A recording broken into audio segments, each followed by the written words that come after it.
요한복음 두 번째 말씀입니다. 그는 흥하여야 나는 쇠하여야 이렇게 제목 잡았습니다. 지난주부터 요한복음 말씀을 읽고 있고 11월부터는 아까 광고 드린 대로 손으로 묵상도 요한복음 계속 이어나갈 생각입니다. 그러니까 우리가 이 요한복음을 읽는 이유를 우리가 이 기간 동안에 잊지 않으면 좋겠는데, 요한복음이 위기의 시대에 던져진 복음이었고 위기에 처했던 초기 기독교 공동체를 더 건강한 믿음의 공동체로 세운 걸음과 같은 복음서였으니, 이 복음서를 묵상하는 동안 이 위기의 시대에 직면한 우리 교회, 우리 신앙이 더 건강하고 뿌리 깊게 자리 잡으면 좋겠다. 하나님께 우리가 그것을 구하면서 이 말씀을 함께 묵상해 가면 좋겠습니다. 우리가 이 시기에 해야 될 일은 우리 지난주에 함께 나눈 것처럼 하나 되는 일에 힘쓰는 것입니다. 예수 그리스도를 믿고 또 그분을 탐구하고 그분의 뜻이 무엇인지 우리가 정성 들여 탐구해 나가고 또 그 길을 따라가기 위해서 힘쓰는 것. 그래서 힘써야 될 건 하나 되어서 외연을 확장하는 게 아니라 더욱 하나 되기 위해서 내적인 결속을 다지는 거예요. 우리가 얼마나 더 서로를 신뢰하고 서로를 사랑할 수 있는지, 하나님과 예수 그리스도가 일치되고 연합하신 것처럼 우리는 또 얼마나 그렇게 일치될 수 있는지를 실험하고 훈련하는 겁니다. 그래서 그 말씀으로 도전하시는 것이 요한복음이거든요. 그러니 우리가 이거 잘 붙들고 이 긴 시간을 잘 이어갔으면 좋겠습니다. 훈련하는 시간입니다. 자, 오늘은 우리가 그래서 힘써서 해야 될 일이 무엇일까, 하나 되기 위해서 그분의 뜻을 찾고 따르기 위해서 힘써야 될 게 뭘까 한 번 더 찾아보려고 그러는데요. 겸손이라고 하는 주제를 가지고 말씀 나누겠습니다. 겸손만큼 저는 아름다운 성숙의 증거는 없는 것 같다 생각합니다. 그러니까 나이가 들수록 겸손해지는 게 어렵다는 걸 느껴요. 왜 그러냐 하면 이게 나이가 들수록 자꾸 사람이 작아져 가거든요. 자기가 크다고 느끼면 당당하고 자존감이 높죠. 그러면 다른 사람 높여주는 거 어렵지 않아요. 그런데 자기가 자꾸 쪼그라들고 작아지고 있다고 느끼죠. 그러면 다른 사람 높여주는 게 얼마나 어려운지 모릅니다. 그러니까 이게 나이가 들수록 겸손이 진짜 어려운 거구나, 이 진짜 쉽지 않구나, 이런 생각 드는데, 겸손을 저는 이렇게 표현하겠습니다. 자기를 낮춰서, 그러니까 자기를 낮추는 것만이 아니고 자기를 낮춰서 다른 이를 높여주려는 마음이요. 그러니까 목적이 있어요. 다른 이를 높여주기 위해서 자신을 낮추는 걸 겸손이라고 하는 겁니다. 그래서 저는 겸손과 존중은 계속 같이 붙어가는 동전의 양면과 같다고 생각해요. 그래서 진짜 겸손한 사람은요, 다른 사람을 존중하고 높여주죠. 그러니까 자기를 낮추는 거고. 교만은 그럼 반대로 뭐겠습니까? 교만은 다른 사람을 깎아내려서 자기를 드러내려는 마음이겠죠. 그러니까 자기를 자꾸 드러내려고 하는 거는 교만이라는 단어를 자기 스스로 안 써서 그렇지, 교만해지는 거구나. 그러니까 쪼그라들면 어떻게 돼? 사람이 자꾸 작아져가면 자꾸 자기를 보여주고 싶어. 사람들이 나를 자꾸 작은 걸로 자꾸 보니까 아니라고 막 부정하면서 막 자기를, 그러니까 자꾸 교만해지는 거죠. 네. 이게 말처럼 쉬운 일이 아닙니다. 왜냐? 우리는 다 자기를 그렇게 드러내고 싶거든요. 별 대수롭지 않은 걸 해놓고는 스스로 너무 대견하게 그걸 생각해가지고 그걸 그렇게 알려주고 싶은 겁니다. 야, 나 원래 이래, 나 김용석이야, 이런 거 있잖아요. 이렇게 자꾸 이렇게 보여주고 싶은 거죠. 다 그렇잖아요. 다 그래요. 쭈그러드는 것 같으면 더 그래요. 그래서 어떤 신학자가 겸손은 그 사람의 삶의 마지막에 맺는 신앙의 열매다.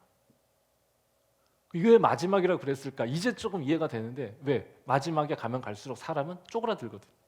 보잘것 없어지는 거예요. 세상을 호령하던 사람도 은퇴하고 나보세요. 쪼그라드는 거잖아요. 젊었을 때는 막 세계를 바꿀 것처럼 얘기를 했는데 나이가 들면서 그게 내가 혼자 할 수 있는 일이 아니라는 걸 깨달으면서 자꾸 쪼그라들잖아요. 이렇게. 그렇지. 그러니까 진짜 겸손이라는 거는 그 마지막 순간에, 자기가 작아져가는 순간에도 보여줄 수 있는 것이어야 한다는 거죠. 그래서 이게 굉장히 어려운 일인데 상대적으로 쉬울 때가 있습니다. 상대적으로 요거 우리가 잘 기억해야 되는데, 상대적으로 겸손하기가 쉬워지는 순간이 있는데 그게 언제냐? 내가 존중받고 칭찬받을 때는 그게 좀 됩니다. 나는 좀 실은 난 작은 사람인데 작은데 누가 나를 괜찮아? 너 꽤 규모 있는 인간이야. 괜찮아? 이렇게 해주죠.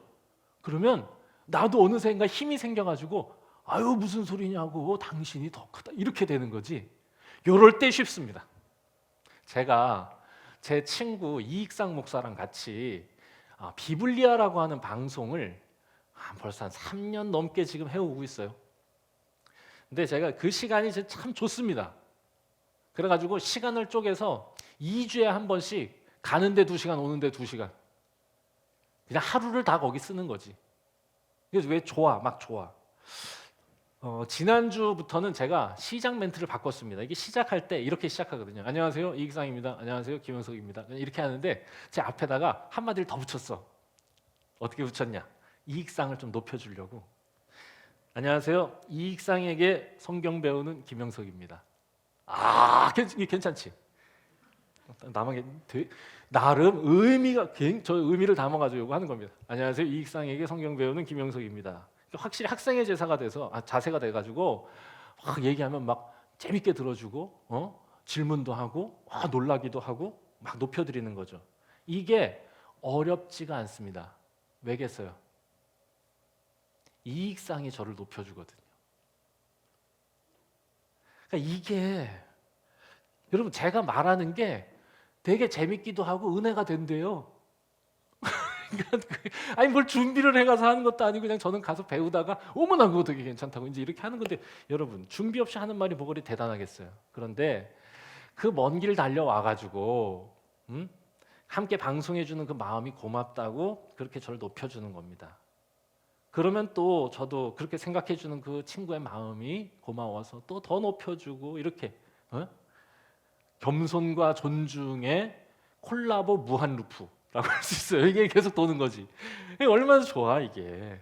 이럴 때 겸손을 훈련하기 좋아지고 겸손이 단지 나를 낮춰서 견뎌내고 참아야 하는 어려움이 아니라 겸손이 주는 순전한 기쁨이 있다는 걸 경험하는 시간이기도 해요. 내가 겸손해질 때, 내가 누군가를 꽃피우려 할 때 그의 꽃피는 모습을 보면서 내 안에 순전한 기쁨이 느껴지는 경험. 여러분 이게 인생에서 얼마나 중요한 경험인지 모릅니다. 이 순전한 기쁨을 모르면 가짜 기쁨에 휩쓸려 살아가는 거예요.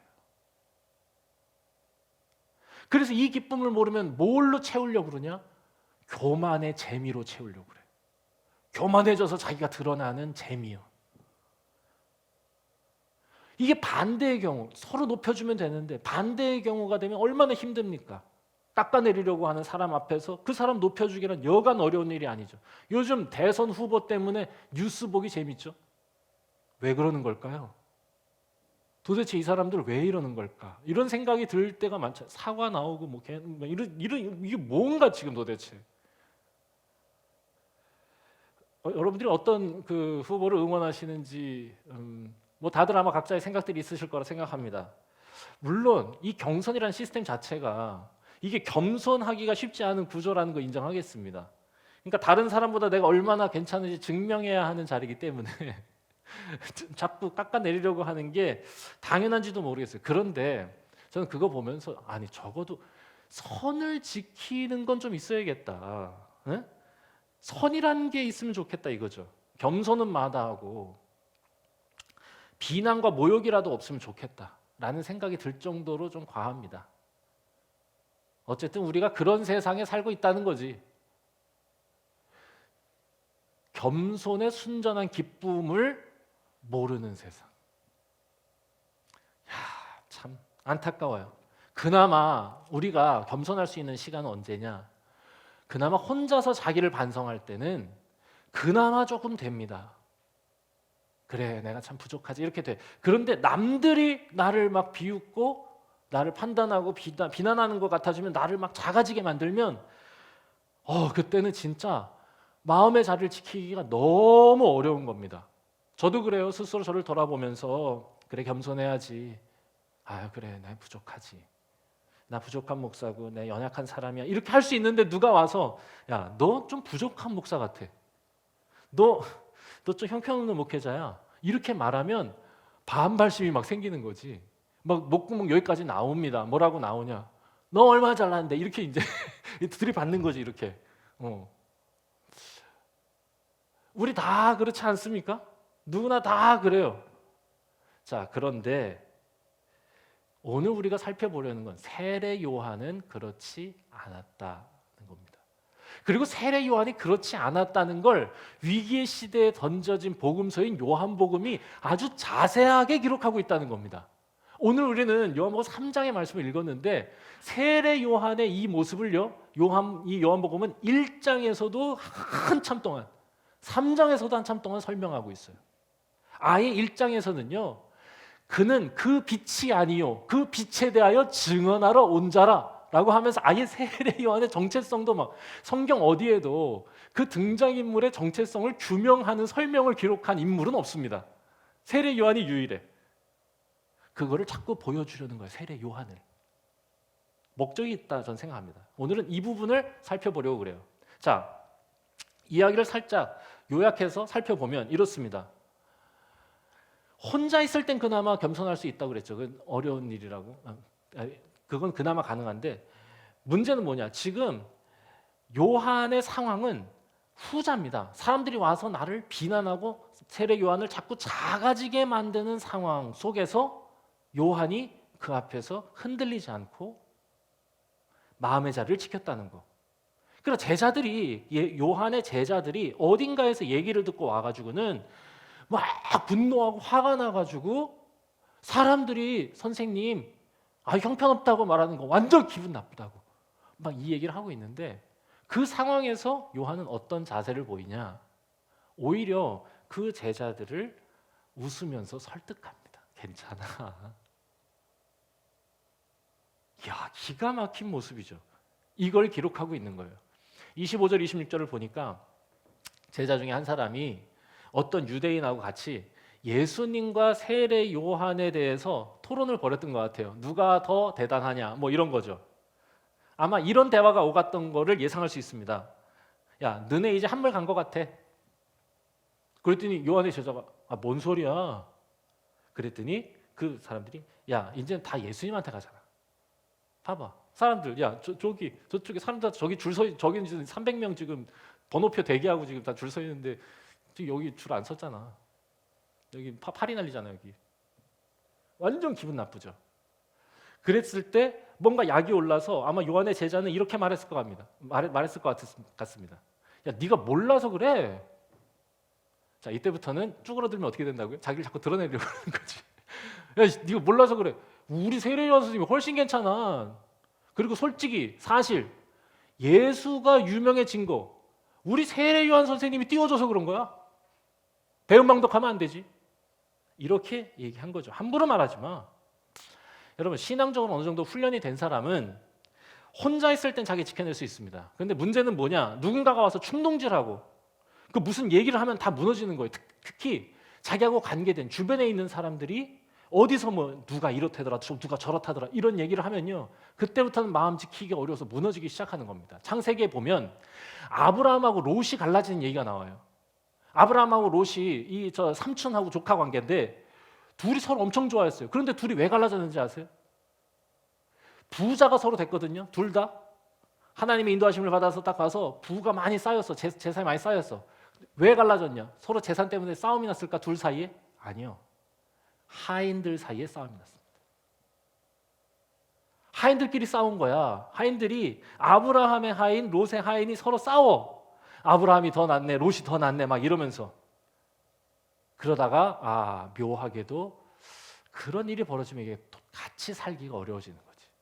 마음이 흔들리니까. 엄마들 싸움도 비슷하지 않습니까? 엄마들 싸움도 동네 엄마들끼리는 평상시에는 엄청 서로 양보심도 있고, 저희 집사람도 동네 우리 뭐 태컨이 엄마, 태컨이 친구 엄마, 태균이 친구 엄마들하고 엄청 잘 지내요. 서로 존중하고 서로 뭐 산책도 하고 같이 뭐 산도만 다니고.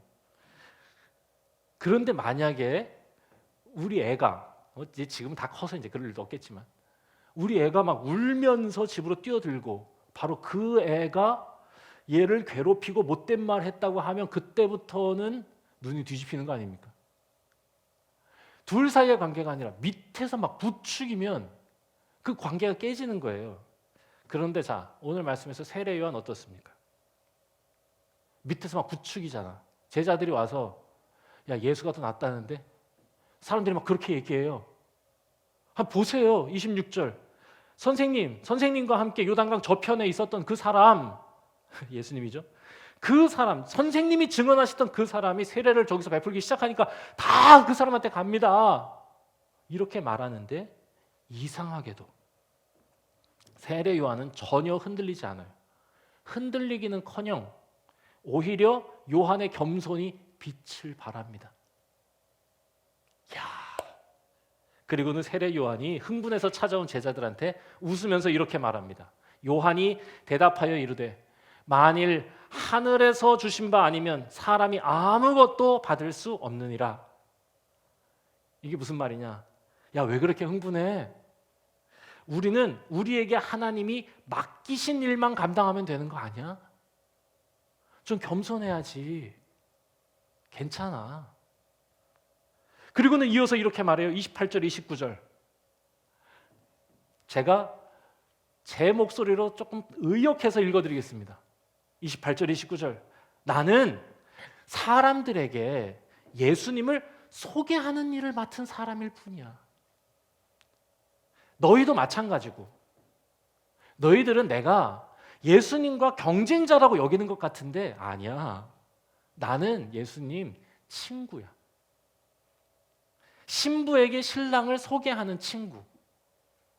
그래서 신랑이 신부를 부르는 목소리를 듣는 것만으로 난 너무 행복해. 그리고는 천둥 같은 한마디를 던지죠. 오늘 말씀의 제목이기도 한데 그는 흥하여야 하겠고 나는 쇠하여야 하리라. 이게 가당키나 한 말입니까? 요거를 제 표현으로 바꾸면 그는 꽃 피워야 하겠고 나는 거름이 되어야 하리라. 요한이 이랬다는 거예요. 그리고 이런 요한에 대해서 요한복음은 잠깐만, 그 이 요한과 그 요한은 다른 요한이라는 거 아시죠? 이 요한은 세례 요한이고 성경을 기록하고 있는 건 예수님의 제자 요한인데 어쨌건 이 세례 요한의 이 모습을 기록하는 이유요. 요한은 그 세례 요한을 처음에 그렇게 자세하게 기록하고 있는 거야. 위기에 처한 교회에게. 왜 그럴까요? 왜? 위기에 처한 교회에 가장 필요한 게 이 겸손이니까. 우리가 무엇인지를 정확히 아는 자기 이해. 그리고 예수님을 분명히 아는 예수님 이해. 저는 세례 요한이 이렇게 할 수 있었던 것, 이 두 가지 이유가 있었다고 저는 생각해요. 내가 어떤 존재인지를 분명히 착각하지 않는 거야. 저는 이게 세례 요한의 위대함이라고 생각하는데 사람들이 모여들고 막 대단한 사람이라고 축해줄 때 마음의 자리를 지킨 겁니다. 성경에 보니까 제사장과 레위인들이 막 찾아와 그 사람한테 찾아와서 당신 누구십니까? 라고 겸손하게 막 이렇게 묻는 장면이 요한복음 1장에 나옵니다. 그런데 그때도 세례 요한이 뭐라고 그러냐? 이때도 마음 흔들리지 않고 저는 그리스도가 아닙니다. 그러면 선지자입니까? 아닙니다. 엘리야입니까? 아닙니다. 그럼 누굽니까? 멋있는 말 하지요. 나는 소리일 뿐입니다. 새 시대를 알리는, 그분의 오심을 알리는 나팔일 뿐입니다.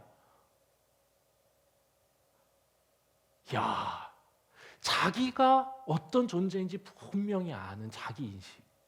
이걸 그렇게 저는 보여주고 싶었던 것 같아요. 요한이. 이게 너희들한테 필요하다고. 그리고 이 요한은 또 이 세례 요한을 통해서 뭘 보여주려고 그러냐? 세례 요한이 얼마나 예수님을 잘 이해하고 있는지. 그래서 그 장면을 가장 자세하게 기록하고 있는데 솔직히 세례 요한도 예수님이 메시아이심을, 그리스도이심을 몰랐어요. 그런데 예수님께서 자신이 세례를 베풀고 있는 요단강가에 찾아 나오셨을 때 이 요한은, 세례 요한의 이 모습을 어떻게 기록하고 있느냐?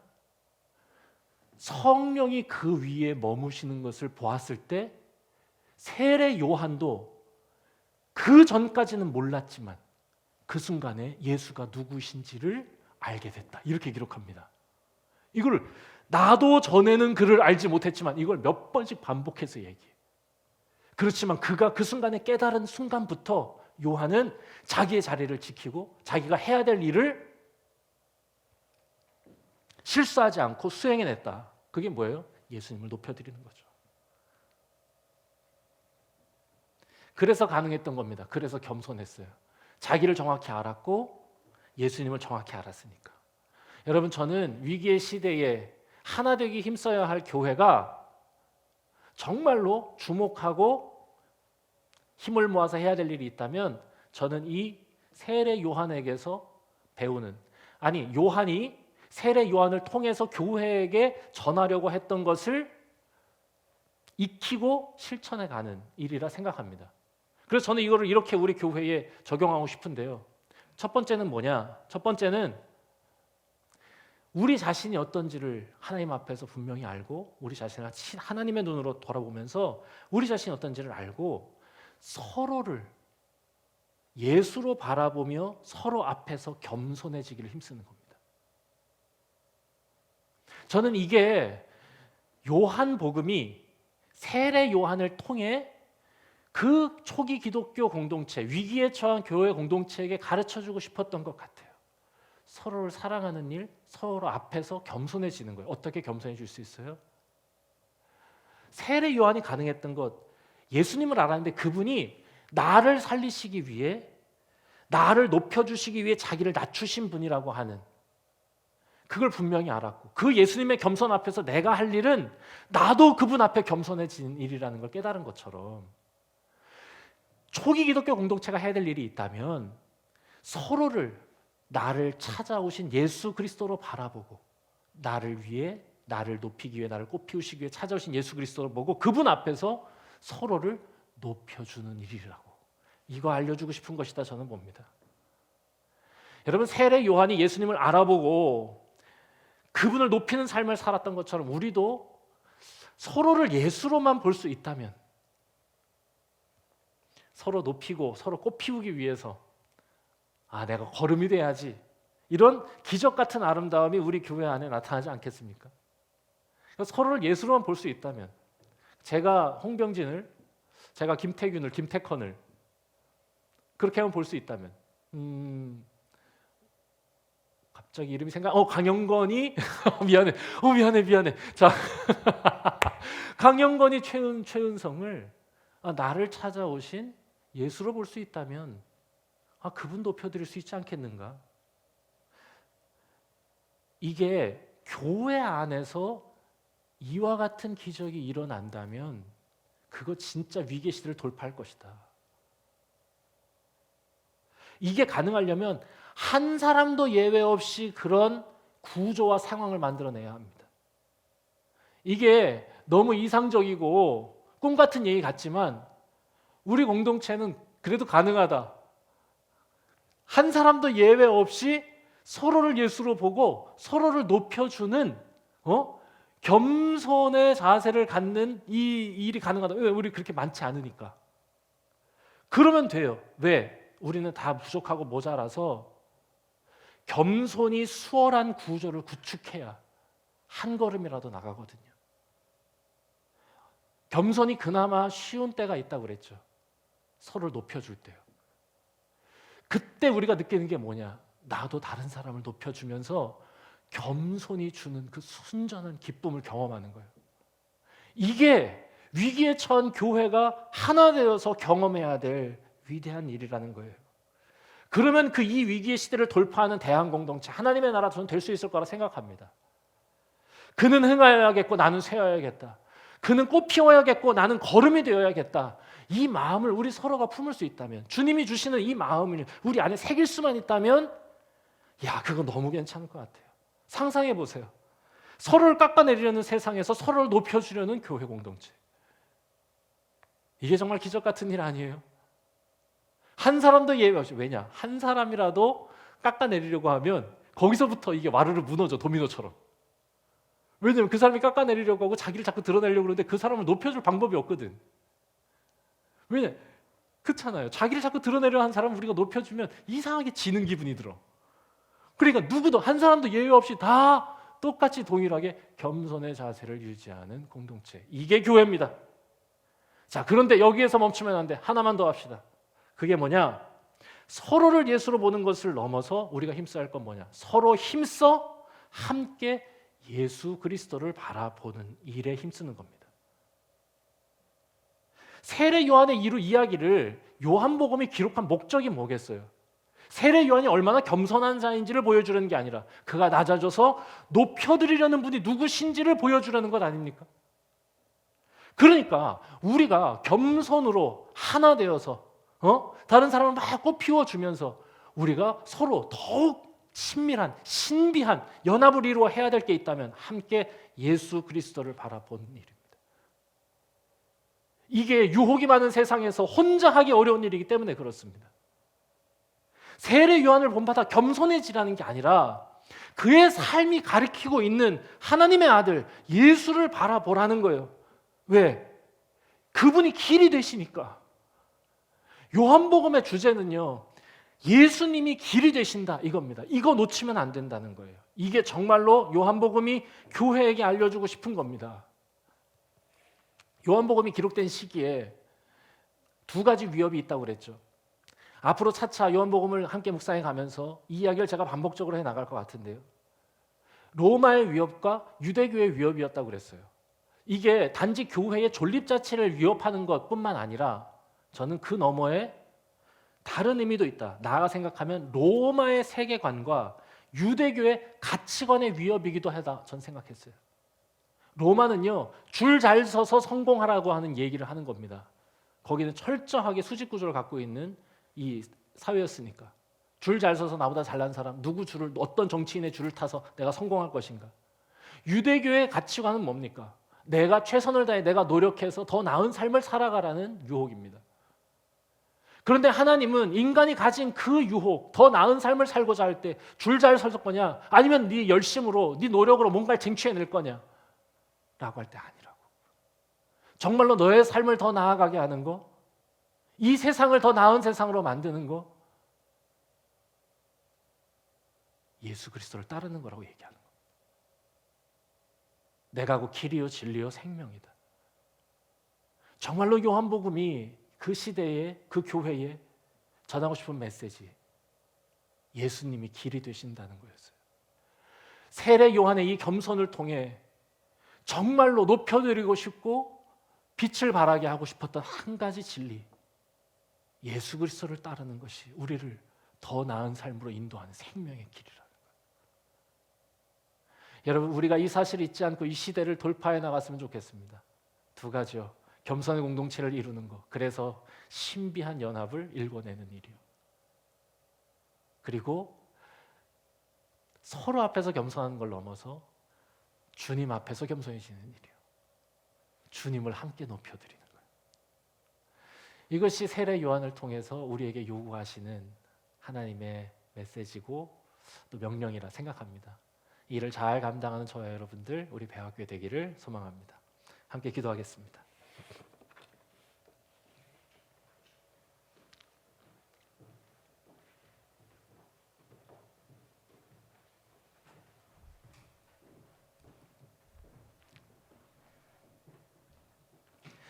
하나님, 우리 배화교회를 축복하여 주시고 우리 교회 위에 하나님의 은총을 더하여 주시옵소서. 어려운 시기를 돌파하고 하나님께서 원하시는 더 건강하고 아름다운 공동체가 되기를 힘쓰려고 합니다. 선한 싸움을 싸워 나가려고 합니다. 싸울 힘도 주시고 용기도 주시고 지혜도 주셔서 이 시기를 통해 또한 우리에게 들려주시는 요한복음을 통해 더 뿌리가 깊어지고 단단한 견고한 하나님이 계신 거룩한 성전 될 수 있도록 저희 공동체를 붙들어 주시고 인도하여 주시옵소서. 겸손을 이야기하기가 쉽지 않은 세상, 그것을 실천하기는 더 어려운 시대가 되는 것 같습니다. 그럴 때 더욱 하나님께서 우리에게 겸손의 도를 말씀하시고 또 그 겸손의 기쁨을 알려주시려 할 때 우리들 배화교회를 통하여 그 기쁨 누리게 하여 주시고 우리가 함께 지내고 함께 신앙생활하는 모든 과정 속에서 더욱 아름답고 성숙한 사람이 되어가는 하나님께서 보여주시는 그 아름다운 일들을 알게 되는 그 신앙적 경험들이 늘어나게 하여 주시옵소서. 그리하여 정말로 우리가 높여드려야 할 예수님 앞에서 더 겸손해지는 우리 모두가 되게 하여 주시옵소서. 예수님의 이름으로 기도드립니다. 아멘.